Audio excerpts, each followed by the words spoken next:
Bien, retomamos estas transmisiones telemáticas en esta propuesta denominada Conectados Online que nos permite, a través de la red, viajar por nuestro país. Nos trasladamos a la capital de la región del Maule, en la ciudad de Talca. Nos recibe ahí el diputado Alexis Sepúlveda. ¿Cómo está, diputado? Agradecemos su gentileza y entramos de inmediato al área chica. Se ha discutido mucho durante los últimos días y semanas respecto de la constitucionalidad de ciertos proyectos. El gobierno deslizó, por ejemplo, una comisión que se va a encargar de hacer una propuesta al Congreso. Usted ayer en la Comisión de Hacienda mencionó que es un debate un tanto estéril porque hay formas en que el Congreso y la Cámara de Diputados define qué es constitucional, qué es admisible y qué no. ¿Cómo está, diputado? Y entremos de inmediato al área, por favor.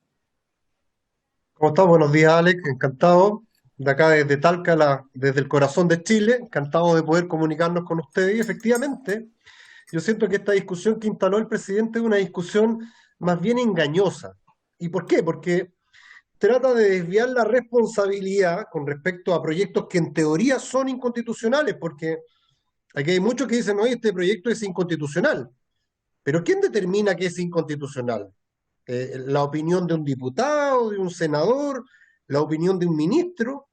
No, la fórmula para determinar que un proyecto es inconstitucional es recurrir al Tribunal Constitucional, que es un órgano que, por cierto, no nos gusta mucho, es un órgano que tiene un matiz claramente político, Así pero es. sobre el cual hoy día la Constitución lo consagra como el único resorte por sobre el cual se puede discutir la constitucionalidad de un proyecto, y por lo tanto el presidente, al no recurrir al Tribunal Constitucional a propósito del proyecto de servicios básicos, elude su responsabilidad. En mi opinión, hace un reconocimiento tácito que el proyecto no es inconstitucional, porque si lo fuera, si la opinión del gobierno es que el proyecto de servicios básicos fuera inconstitucional, entonces estarían en notable abandono de deberes, porque su obligación hubiera sido recurrir al Tribunal Constitucional y no lo hicieron.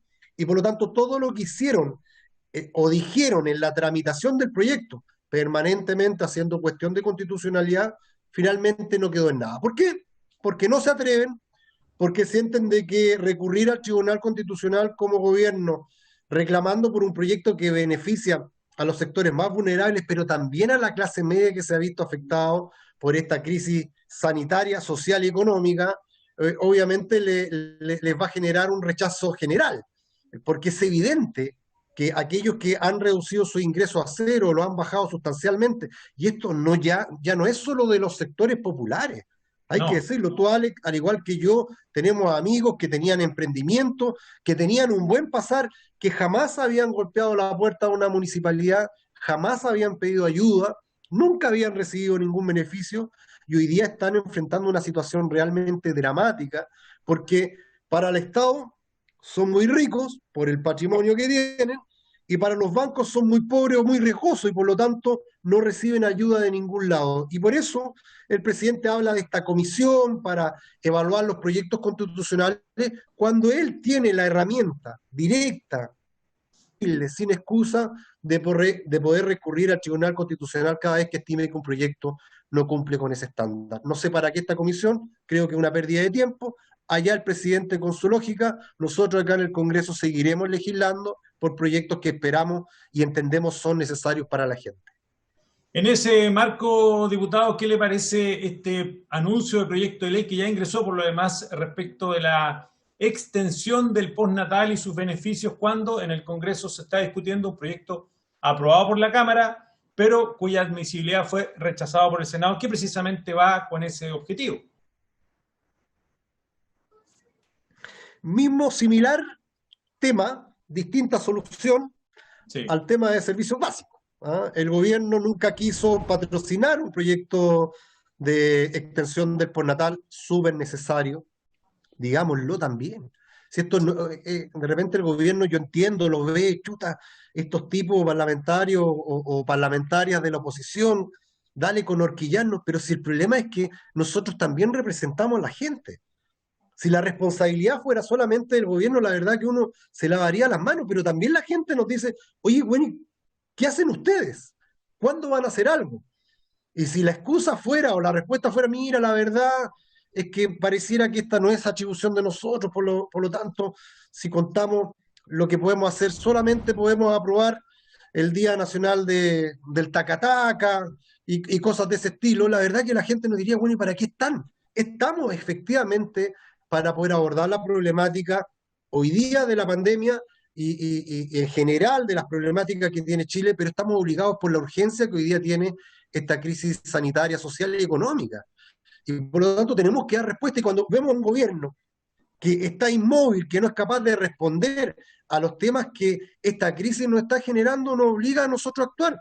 Y igual que el tema de los servicios básicos, el gobierno hoy día responde con un proyecto que puede ser interesante, que podría haber sido parte de la discusión hace un mes atrás. El gobierno podría haber, vía indicaciones, haber modificado el proyecto original del postnatal, haber ampliado la cobertura a quienes también cuidan a niños pequeños, en fin, y no haber perdido este tiempo en esta lucha visceral que tiene el gobierno por impedir que el Congreso logre aportar soluciones. La verdad es que este proyecto además no tenía gran impacto financiero, el gobierno podría haberlo patrocinado sin ningún problema y hace 2 o 3 semanas atrás podríamos haber estado anunciando la promulgación de este proyecto con los beneficios que eso implica para muchas madres que hoy día están, madres y padres también, que están en una situación compleja, de riesgo, y la verdad que miran la tele y finalmente no entienden nada.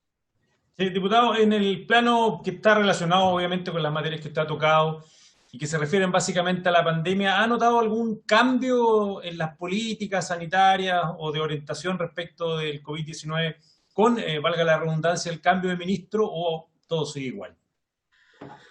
Mira, hay un tono más amable, ¿ah? Hay Por- un tono integrador, eso es indudable.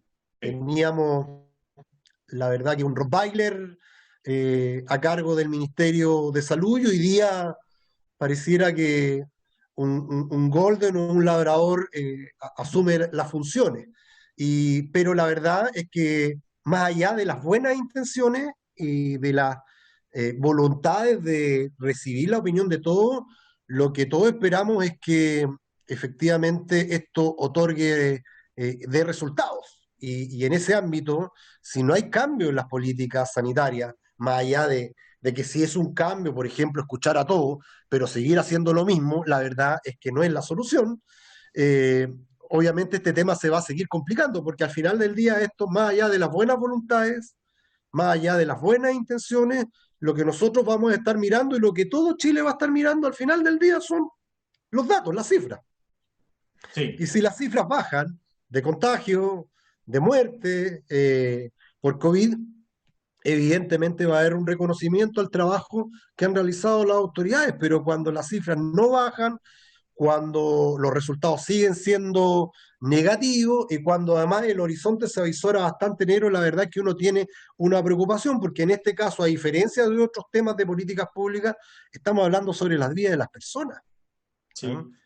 Y en Aquí cuando se comete un error, mueren personas y sobre eso no hay corrección, no podemos arreglar el IFE como lo hicimos recientemente, no podemos aumentar los bonos y solucionar un problema económico. Aquí estamos hablando de la vida de las personas y por lo tanto los errores que ha cometido el ministerio no es solamente baladí criticarlos, sino que tienen un impacto grave, grave obviamente en nuestra convivencia nacional por cuanto afecta a la vida de las personas. Bien, diputado, también nos llama la atención que han pasado prácticamente 3, 4 semanas y la región del Maule está sin intendente, ya que el que era la máxima autoridad regional optó por un camino distinto. Cuéntenos cómo está la situación respecto al manejo de la crisis sanitaria sin intendente. Bueno, el anterior intendente, Pablo Milad, prefirió irse a los temas del fútbol que seguir a cargo de la responsabilidad que significa la situación que está en la región del Maule y el país, esta crisis sanitaria, social y económica. El peor momento para renunciar. Yo, la verdad que De uno todas respeta las decisiones que pueda tomar cualquier autoridad, pero yo creo que a nadie le queda ninguna duda de que en estas circunstancias la primera autoridad regional no podía abandonar el barco. Esto es como en plena batalla el comandante del regimiento decide irse para la casa. O sea, esto es terrible. terrible, Ya sí. siendo terrible esta situación, donde además teníamos una región con poca capacidad de respuesta, le habíamos hecho planteamientos, propuestas, ¿ah? Más allá de la crítica que uno ve en el Parlamento, muchas veces se queda con eso, acá en la región le habíamos entregado propuestas concretas. todo eso quedó en cero, pero además de eso, más de 3 semanas ya que no tenemos la primera autoridad regional, así que todo mal acá en la región del Maule. Lamentamos que la preocupación, y eso habla del centralismo histórico en Chile, la preocupación siempre esté centrada en Santiago. Ustedes han visto los cambios de ministros, sale un ministro, inmediatamente se designa su reemplazante. El otro día hubo todo un enroque, unas sillitas musicales para poder permitir que Renovación Nacional entrara al comité político, y significó la salida de un ministro independiente con una buena evaluación, que era el ministro Sichel. Claro. Todo se hizo sin ningún problema. Y además la salida del ministro Maley, que por cierto era algo que todos esperábamos, era insostenible que él continuara, pero acá en la región del Maule todavía pareciera que el presidente Piñera no logra mirar hacia acá, para dar una solución y definir la autoridad hombre o mujer que permita retomar el trabajo, las conversaciones, porque por muy empeñoso que sea el intendente subrogante, que además es yerno del senador Coloma, la verdad que uno entiende que no es la autoridad definitiva, y por lo tanto uno no sabe si tiene mucho sentido desgastarse en conversar con él temas que eventualmente va a tener que volver a reponer con la autoridad cuando se designe. Así que ojalá, porque yo tiempo atrás, cuando la Concertación era gobierno, el mismo senador Coloma y las autoridades de los parlamentarios de oposición en esa época o de derecha criticaban el cuoteo político. Bueno, acá ni siquiera le ha dado para el cuoteo político, porque no se han logrado poner de acuerdo los tres partidos ni los parlamentarios, y aquí hay una pelea a muerte para poder hacerse del primer cargo regional. Pero eso a costa de los maulinos y maulinas, que obviamente enfrentan hoy día sin intendente esta crisis sanitaria, social y económica. Bien, diputado Alexis Sepúlveda, desde la capital del Maule, la ciudad de Talca, agradecemos este contacto por Cámara de Diputados Televisión en Conectados Online. Gracias por su gentileza y, como hacemos siempre, a seguirse cuidando en esta pandemia. Muy amable, diputado. Muy amable a ustedes, muchas gracias.